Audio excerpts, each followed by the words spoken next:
Salut les filles, ici Amy Mad. Content de vous revoir, bienvenue. Aujourd'hui, nous allons préparer un dessert à 5 ingrédients qui a un nom splendide. Il s'appelle le gâteau Neiman Marcus. Ça sonne chic, mais ça ne l'est pas. Nous allons simplement utiliser une boîte de mélange à gâteau achetée en magasin et nous allons l'améliorer pour le rendre chic, extra ou spécial, mais ça sonne fantastique. Je voulais comprendre l'origine de son nom élégant. J'ai fait des recherches, mais je n'ai pas vraiment trouvé de réponse. Neiman Marcus est une chaîne de grands magasins américaine qui a été fondée à Dallas, Texas par 3 personnes, Herman Marcus et sa sœur, Carrie Marcus Neiman, et son mari, Lincoln Neiman. Ils ont fondé Neiman Marcus, maintenant vous connaissez le nom, et apparemment à l'époque, ils avaient l'opportunité d'investir dans une jeune entreprise de soda nommée Coca-Cola, mais ont choisi de se tourner vers le grand magasin à la place. Un petit bout d'histoire intéressant, n'est-ce pas? Voilà donc un peu d'arrière-plan sur le nom Neiman Marcus. Comment il a été associé à ce gâteau, je ne suis pas vraiment sûre, mais il y a beaucoup d'autres recettes de gâteaux qui sont similaires à ce gâteau Neiman Marcus et qui portent des noms différents, comme un gâteau Ooey Gooey, également le gâteau Texas Gold Bar. Tous utilisent un mélange à gâteau acheté en magasin avec une sorte de garniture améliorée qui contient du fromage à la crème. Certaines recettes contiennent des noix et certaines contiennent de la noix de coco râpée, donc un peu de variation à ce sujet. La base reste la même, un mélange de gâteau jaune en boîte garni de fromage à la crème. Je suis très curieuse de voir comment cela goûte parce que cela semble si facile à faire. Alors allons-y et commençons. Cette recette contient 5 ingrédients, dont un mélange acheté en magasin qui en contient d'autres. En chipotant, on trouve bien plus d'ingrédients. Mais le point est que vous n'avez rien à faire. Vous déversez simplement cet ingrédient. Ce qui est intéressant pour moi à propos de cette recette, outre le nom et la facilité de préparation, c'est le genre de chimie qui se produit. Nous allons donc faire ce gâteau en 2 couches, et pendant le processus de cuisson, ces 2 couches vont se séparer un peu, se mélanger un peu pour former un gâteau à la texture très intéressante. Un peu comme un gâteau magique, un peu comme le gâteau Ooey Gooey de Saint-Louis. Avez-vous vu cette vidéo? Vous devriez la regarder, c'était délicieux. Et si celui-ci lui ressemble, ce sera génial. Donc dans ce bol, j'ai une barre de beurre principalement fondue et à cela une boîte de mélange à gâteau jaune. Donc, le mélange à gâteau entre, qui sent très bon. Ça sent bon et vanillé. Je vais juste tout déverser dedans. 2 œufs. J'ai aussi vu une variante de cette recette qui utilise un œuf pour la partie de la croûte. Donc, avec le coût des œufs, vous pourriez certainement opter pour un seul œuf. Je pense que la texture sera légèrement différente, plus proche d'une croûte que d'un gâteau. C'est mon hypothèse, car c'est la première fois que je le fais. Nous allons maintenant combiner cela. Lentement.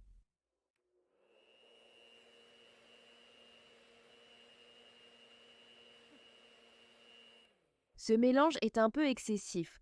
Certains m'ont suggéré d'utiliser un bouclier comme une assiette en papier, mais cela masquerait ce que je fais.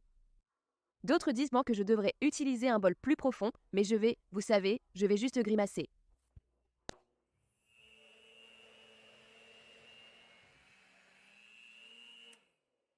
Donc, en un rien de temps, cela s'est transformé en une pâte très épaisse. L'utilisation d'un œuf rendrait la texture plus friable après pressage dans le moule, différente de notre jaune vif actuel. J'ai un moule de 9 par 13 que je vais vaporiser avec du spray de cuisson. Vous pourriez aussi utiliser du papier parchemin ou de l'aluminium.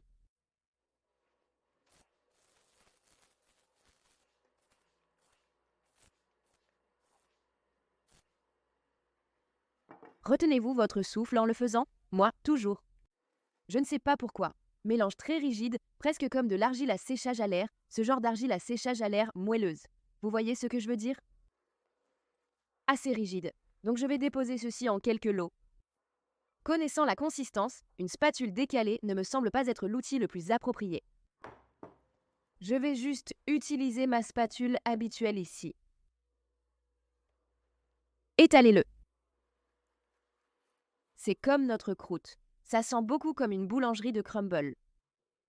Quand vous entrez dans un magasin de crumble, c'est à ça que cette pâte sent. Presque écœurant de douceur, vanillé. Alors étalez ça partout. En fait, je l'écrase plus que je ne l'étale parce que j'ai vaporisé ceci avec de l'huile de cuisson, ça veut glisser partout. donc je le presse simplement. Je porte une attention particulière au bord. D'accord, voici notre croûte. Maintenant, nous allons faire la garniture au fromage à la crème Neiman Marcus. Dans ce bol, j'ai un paquet de 8 onces de fromage à la crème que j'ai réchauffé pendant environ 30 secondes au micro-ondes pour qu'il soit bien doux. Vous pouvez aussi le laisser reposer jusqu'à ce qu'il atteigne la température ambiante, ce qui facilitera le mélange. Ensuite, nous allons ajouter un soupçon de vanille, 2 œufs de plus,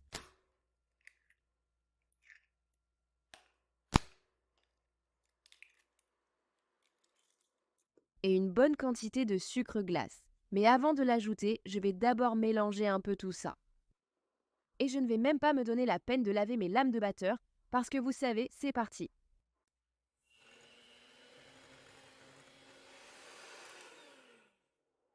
Ajoutez maintenant 3 tasses et demie de sucre glace. Le résultat sera bien sucré. Oups, essayez de ne pas en mettre partout. Mélangez-le. Regardez ce jaune ensoleillé, c'est magnifique. Deuxième tasse. Plus de mélange. Wow. Wow, tu vois ce changement de texture? Il a commencé à grimper sur les lames du batteur.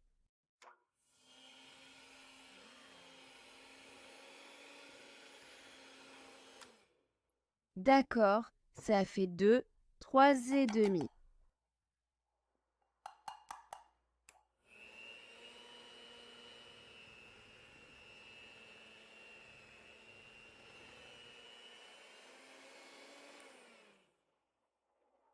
Eh bien, ça s'est vraiment épaissi et c'est devenu un peu collant. Très cool. Après la deuxième tasse de sucre, la consistance a vraiment changé, donc nous avons une autre pâte, une pâte de fromage à la crème.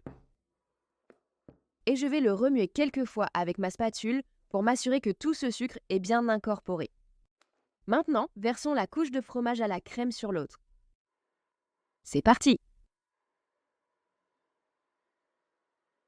Je vais essayer de verser cela en une couche uniforme juste pour le distribuer un peu afin qu'il soit plus facile à étaler, mais c'est vraiment simple, il suffit de le déverser. Maintenant, nous étalons ceci. Cela a la consistance un peu de la vanille. C'est à la crème de vanille que cela me fait penser. Et regardez, c'est un peu translucide. D'accord. Assurez-vous d'aller jusqu'au coin.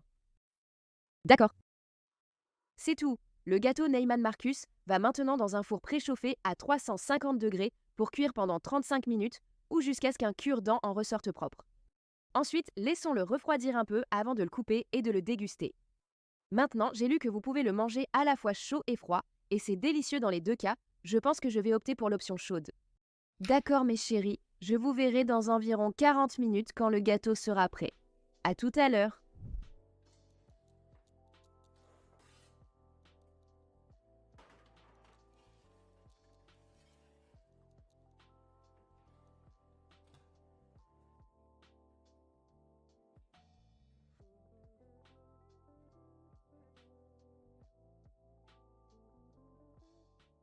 D'accord mes chéris, le gâteau a cuit pendant les 35 minutes requises. Regardez ça, c'est magnifique. Et il a refroidi ici pendant environ 20 minutes ou plus, assez pour que je puisse le prendre avec mes mains. Il est encore chaud et il sent bon, beurré, vanillé. Et regardez ça. Ça a l'air si bon. Regardez ce dessus craquelé.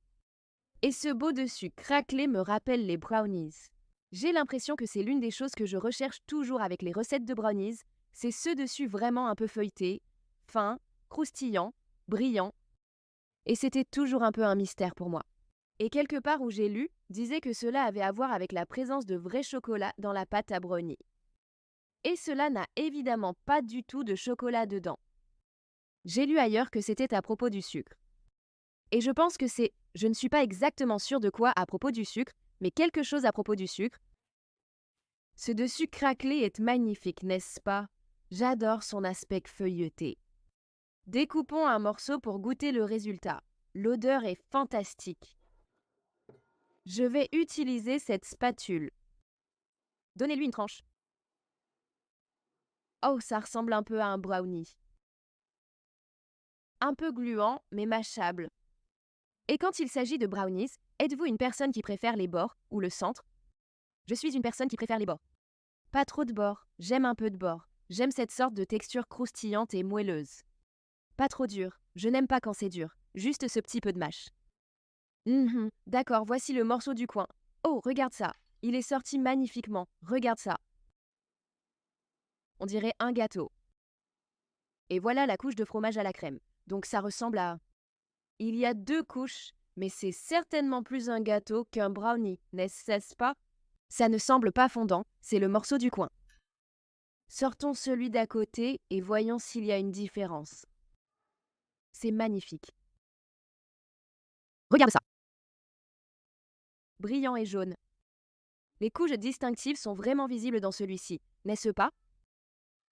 Voici le bord. Allons-y, goûtons ça. Ça a l'air fabuleux. D'accord, je vais essayer la bouchée du centre. Magnifique, allons-y. Ma première dégustation du gâteau Neiman Marcus. Bon appétit.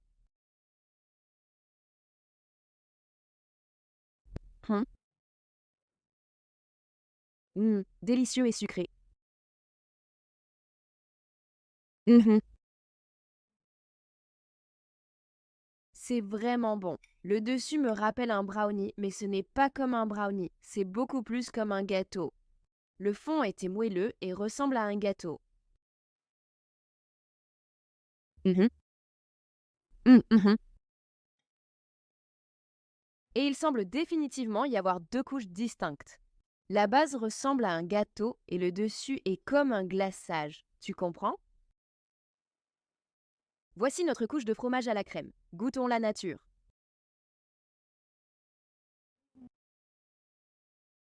Très doux et vanillé, on ne sent pas beaucoup le fromage à la crème, mais c'est presque plus comme un glaçage ou un nappage. Il a un peu de mâche, ce que j'apprécie, j'adore cette texture, et puis associé au gâteau. Mhm. C'est une excellente combinaison. Le gâteau seul est assez simple avec un petit goût de vanille, j'aime vraiment le bord. Il a une belle mâche et une certaine collanté grâce au sucre. L'ensemble forme une excellente combinaison. Mhm. C'est très similaire au gâteau Ooby Gooby de Saint-Louis, si je me souviens bien. Je crois que celui-ci est plus beurré. Désormais, chaque couche nécessite vraiment la présence de l'autre pour marcher. Seule, elle ne fonctionne pas vraiment. La couche supérieure est trop sucrée et intense, tandis que la couche inférieure est trop simple et un peu sèche. Mais ensemble, elles combinent leurs forces comme de bons petits pois Voltron, vous savez, pour faire quelque chose de délicieux. Super facile. Ce qu'il a à voir avec Neiman Marcus, je ne suis pas vraiment sûre, mais ça fait luxueux, ça donne l'impression d'élever une simple boîte de gigs, donc si c'est ce qu'il voulait essayer de dire, alors ça correspond tout à fait. Très bien, mes chéris, voilà. Un gâteau à 5 ingrédients, un astérisque près du 5 à cause du mélange de gâteaux en boîte, mais dans mon livre, un gâteau à 5 ingrédients qui est délicieux, super facile à faire, pas très cher, et vous pouvez nourrir un tas de gens. Très bien mes chéris, merci comme toujours de regarder. J'espère que vous avez apprécié celle-ci. J'espère que vous avez appris quelque chose. Veuillez partager cette vidéo avec vos amis. Suivez-moi sur les réseaux, aimez la vidéo, abonnez-vous et à la prochaine. Au revoir, prenez soin de vous.